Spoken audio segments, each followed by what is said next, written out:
Vamos falar do Corinthians agora, o todo-poderoso Timão que ontem não foi nada poderoso. O Corinthians foi derrotado pelo Peñarol por 4-0. A gente vai entrar em contato agora com o nosso Marco Belo. Boa tarde, Belo.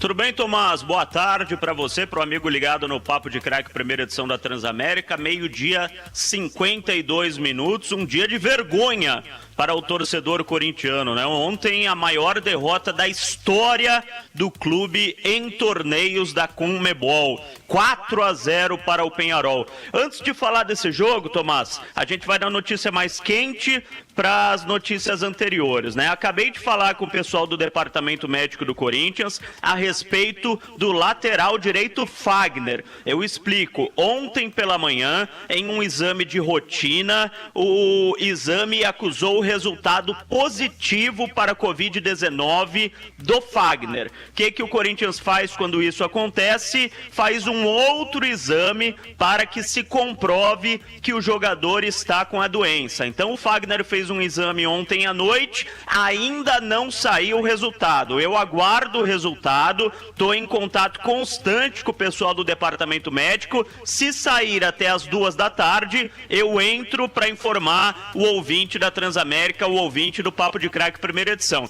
Se este exame também der positivo, aí o Fagner ficará afastado, né, de 10 a 15 dias, como é o padrão, e não joga nem a semifinal de domingo do Campeonato Paulista, nem uma possível final, caso o Corinthians se classifique. Finais, né, porque são 2 jogos. Então, esse é o assunto Fagner, ainda não saiu o resultado, eu aguardo, tô em contato com o pessoal do departamento médico, então assim que sair o resultado, o ouvinte da Transamérica saberá. Vamos para o jogo, para o vexame de ontem para o Peñarol. O Corinthians tomou um baile da equipe uruguaia, está eliminado da Copa Sul-Americana, uma equipe reserva que até 3, 4 rodadas atrás era a equipe titular, né? Com exceção do Mandaca na lateral direita, era o time titular do Corinthians. E ontem, esse time considerado titular até pouco tempo atrás, tomou um baile do Peñarol. A entrevista coletiva do técnico Wagner Mancini, a meu ver, vocês podem comentar aí, eu sei que você acompanhou a entrevista toda, Tomás, foi um desastre. Assim como o time em campo, a entrevista coletiva do Mancini, para mim, um desastre. Porque ele falou que foi um acidente de percurso, não quis culpar nenhum setor do campo, quando ficou óbvio que o Corinthians tomou um baile pelo lado esquerdo da defesa, onde estava o Fábio Santos. Teve um momento do jogo que ele até colocou o Xavier para tentar ajudar por ali, o Matheus Vital para tentar ajudar por ali. No segundo tempo ele colocou o Otero na ponta esquerda para tentar segurar o lateral adversário, mas enfim, foi onde saíram todas as jogadas do Corinthians. O Mancini falou e não falou nada na entrevista coletiva, diferente do que são as entrevistas coletivas do Mancini normalmente. Quando o time joga mal, ele admite que o time joga mal. Ontem não foi o que aconteceu. Eu separei só uma resposta do Mancini pra gente ter uma ideia, que parece que o treinador do Corinthians estava em Nárnia ontem depois do jogo. Vamos ouvir. A gente tem que dividir a responsabilidade,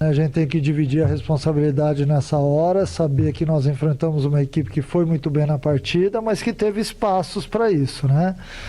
Que desde o primeiro minuto a gente teve dificuldade não só na marcação, mas acabamos tomando um gol muito cedo, o segundo gol logo em seguida, então isso acabou, de certa forma, fazendo com que aquilo que já seria difícil se tornasse ainda mais difícil, né? E por mais que a gente tenha feito ajustes no intervalo, com substituições, eu achei até que o Corinthians jogou um pouquinho melhor nos últimos 15, 20 minutos de jogo, mas foi uma equipe muito distante daquela que todos nós sabemos que é o ideal. Aí, Tomás, o Corinthians tomou 4-0 do Peñarol, mas nos 15 minutos finais foi bem, Tomás. Muito bem, o Galvão está discutindo ainda aqui outro assunto, mas eu concordo com tudo que você falou, Marco Belo. Foi uma entrevista realmente diferente. O lado esquerdo do Corinthians sofreu. O tal do Gonçalves não fez gol, mas fez todo o resto no jogo ontem, pelo lado direito do ataque do Peñarol. No final, o Martínez é que se destacou, levou até a bola para casa fazendo 3 gols. Menino, jogou demais.